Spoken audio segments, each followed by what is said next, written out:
Okay, many women struggle to find a relationship nowadays, right? Many women say it's much harder to find commitment, find a relationship. From what you've seen and your experience, why do you think that is? Because they don't like their options. Yeah, everyone's got options. You just don't like the ones that are coming to you. My pastor said something. He said, "We will only ever date our equal." And that's hard for some people to digest because they think they're better than the people that they dated before. But no, you was on their level. Everything you didn't like about them is things that excite you.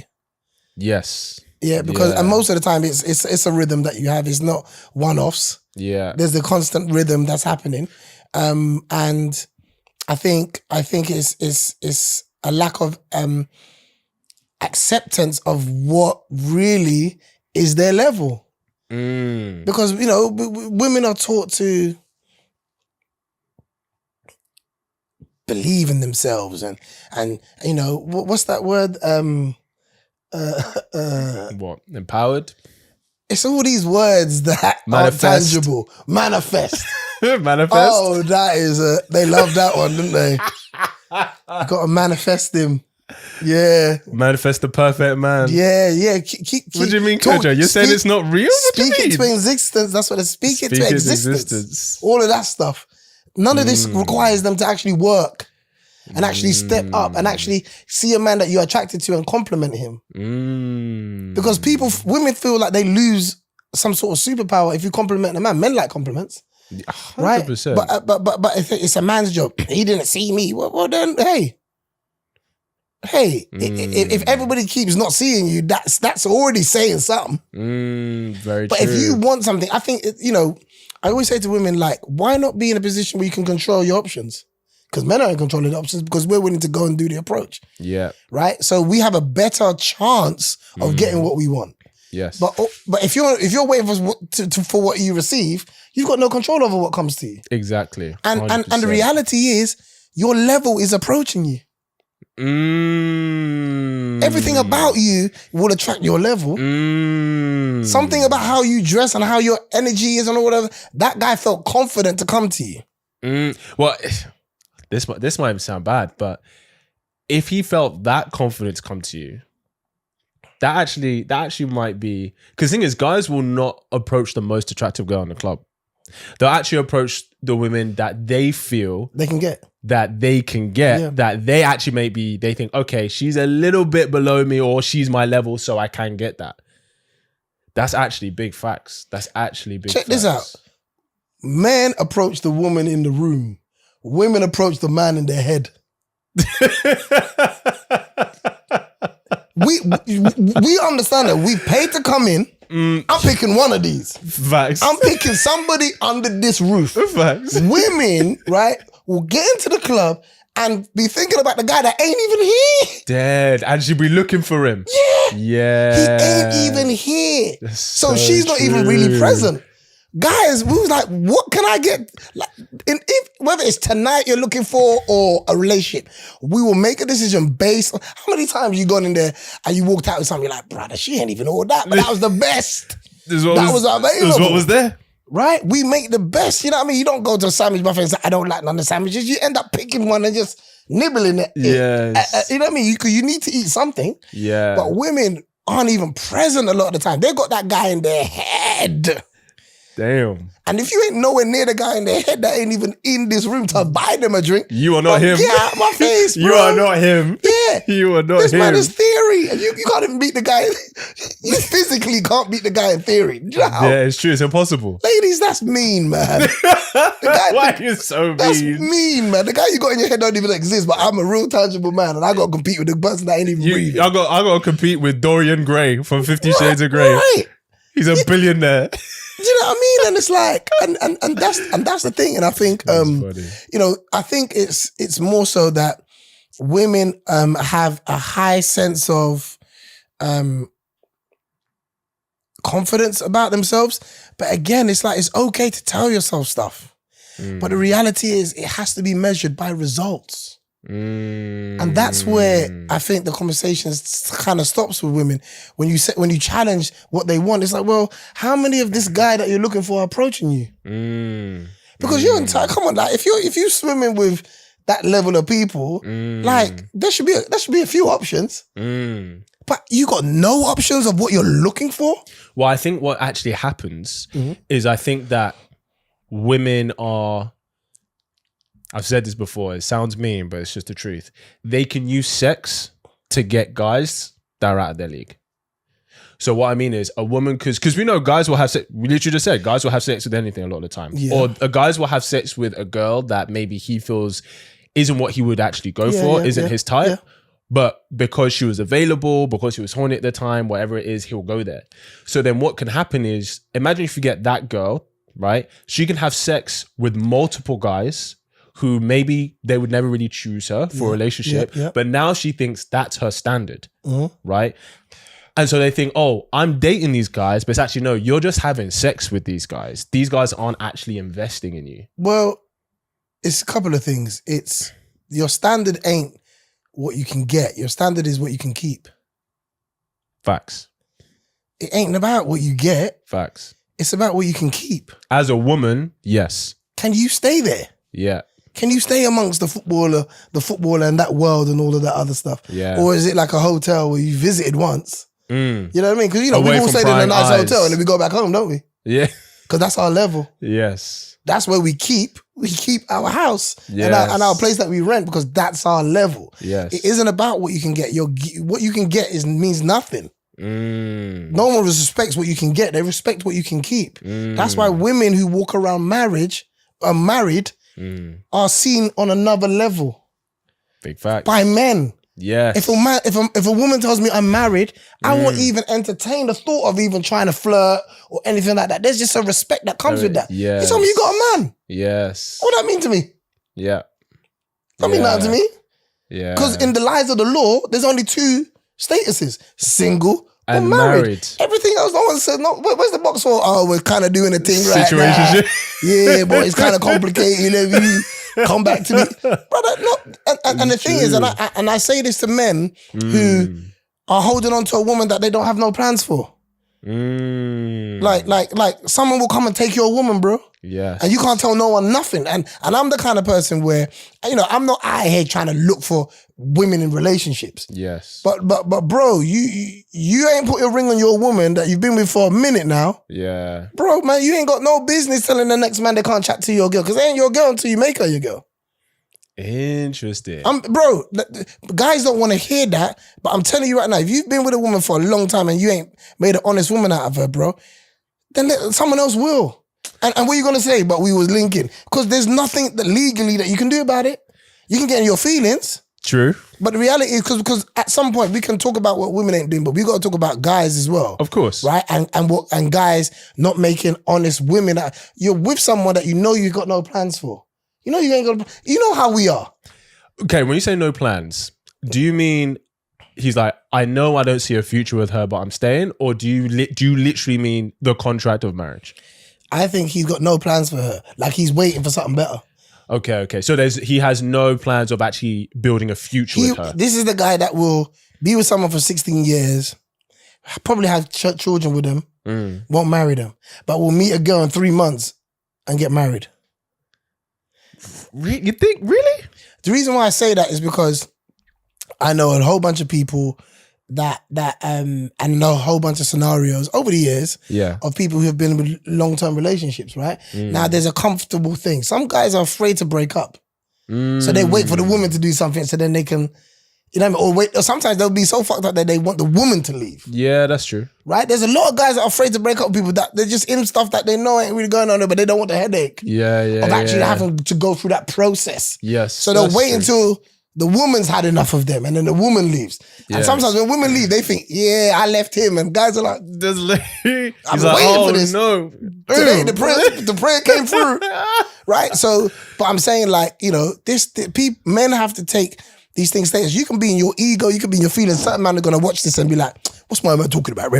Bro, I'm telling you, you got no hold in that woman until you make an honest woman out of her. So here's the thing. I don't disagree with the premise, but the reason I say that, especially for my generation, is we're very skeptical of marriage.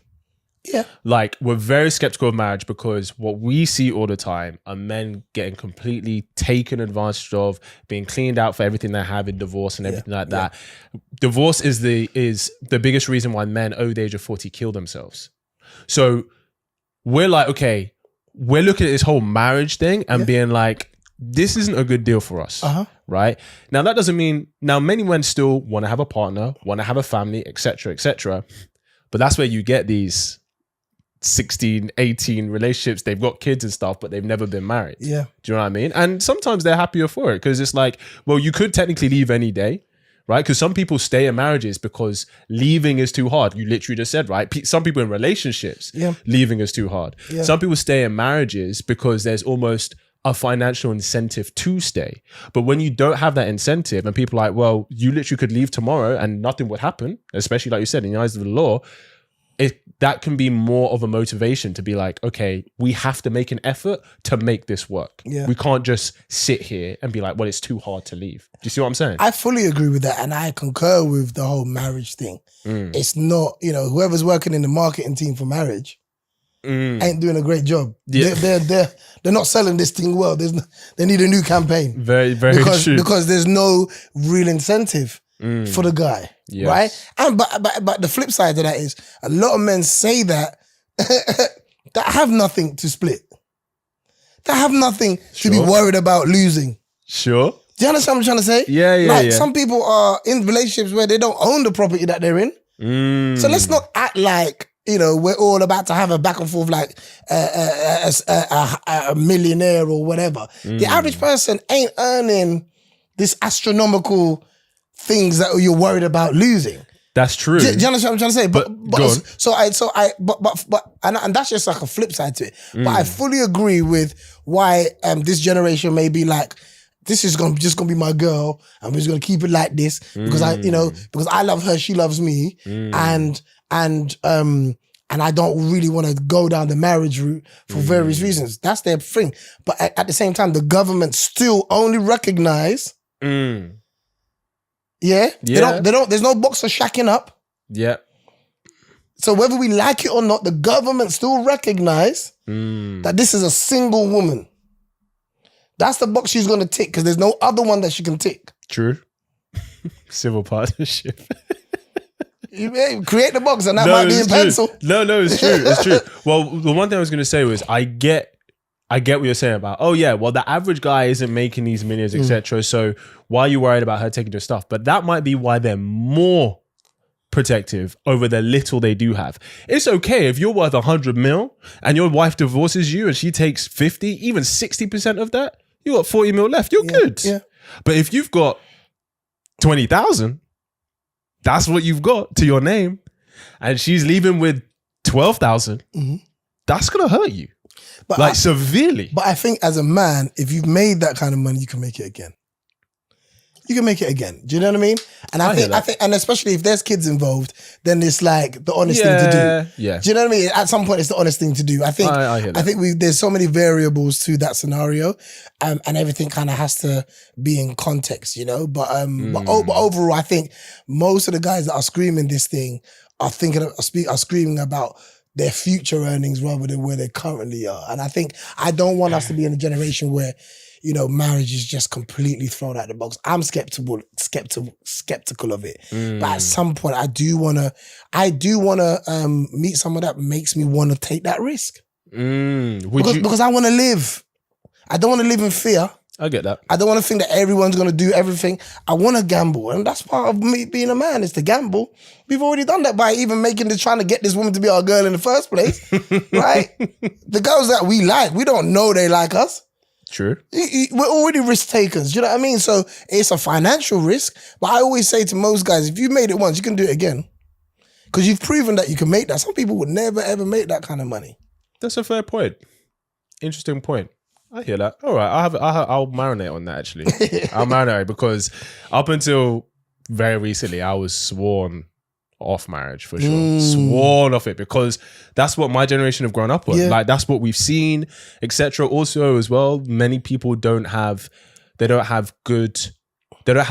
role models of good marriages in their lives. So it's like the people that that's an excuse. But I mean, how can you, if you've never seen a good one yourself, and you hear about how many people are splitting up, how are you then gonna go? And then as well, you see splitting up, at least obviously be. Do we keep the same energy when it comes to sex? Did you see somebody having great sex and then that talk? Like for me, you went out there and you learnt by yourself. And reality is, no matter what's happening at home, no matter what we see, we do pick and choose what makes our eyes light up. Right? I didn't need necessarily a dad in my home to have a male role model that kept me solid at my youth club that I went to. Sometimes it's like you can sit there and talk about what you didn't have, but there were other people that could have given you the same influence if you were open to that. And for me personally, I didn't have a man. I had a man in the house, but he did nothing. Never came to a football game, never asked us how our day was, anything that was family oriented, they removed themselves, right? When they walked in, it was like this dark cloud that came in. So he was there, but he did nothing, right? But I found a father figure in my youth club and the person that took me to the football games and somebody that coached me and somebody that encouraged me and allowed me to try all these different sports. I love football, but try all these different things. You never know which one will actually be the thing that, gave me options. So I think that there are people available. We can't always just sit in excuse. I do hear that. Shall I tell you what the difference is though? Right? And I completely hear that about the male role model and masculine figure. And that's really important. The difference is in a marriage, there is half of that you have no control over. Yeah. Like if someone doesn't want to be with you anymore, you can't force them. Yep. Right? If she wants to quote unquote take you to the cleaners, you can't stop her. Right? Legally, she's allowed to do that. Right? So I completely 100% get you. And you're right. Just because we don't have something in our lives as a good example, that doesn't mean we can't see other things. Because we could say, look, we look at Barack Obama, Michelle Obama, look at their beautiful marriage, right? The Cosby Show, Fresh Prince of Bel-Air. These things, beyond enjoying them, we was wishing that we was part of families like that. So there's so many layers where you can find the imagery that you're looking for. Right? It's just, and this is what I'm trying to say. Like, when I was a youngster, I was like, one day I want to be like, I was gonna say Bill Cosby, but P. Diddy. Oh, okay. But I'm saying, but all of these people, like, they were images of positivity, black. Yes. Right? My wife and kids. Yes. You watch this family, and I'm like, there was something that I kept as a rule for my own life, which is I was like, if it's funny, you ain't in trouble. I took that from my wife and kids. If it's funny, I don't care what the teacher says. If it's funny, you ain't in trouble. It's little things that nuggets that I took that I'm implementing in my own life as a father. Yeah. Like my son's gonna be 6 soon. My rule to him: if it's funny, you ain't in trouble. But if I ain't laughing, if I ain't laughing, you know what I mean. You're gonna get punished. Yes. So these things raised me. They were the imagery that was available that I took in and wasn't focused on why my dad wasn't around and why this man in the house is not contributing to my life and encouraging me as a young man and teaching me man skills and all of the other stuff. Do you understand? I had to find it elsewhere. So I think it's understandable that some people want it from certain people, but let's not act like there was no images whatsoever available to go and seek. We're all different characters. Maybe I'm just a character that went and sought information rather than just worried about what I didn't have. I hear that. That's a fair point. Like I said, I'm not convinced, but I'll marinate on it. Hope you really enjoyed that clip. If you want to watch the full episode where that clip is from, then I want you to click right here where you can watch the full episode. And if you're ready to claim your man today, enroll in my program below, and I'll see you there. Wishing you an amazing day.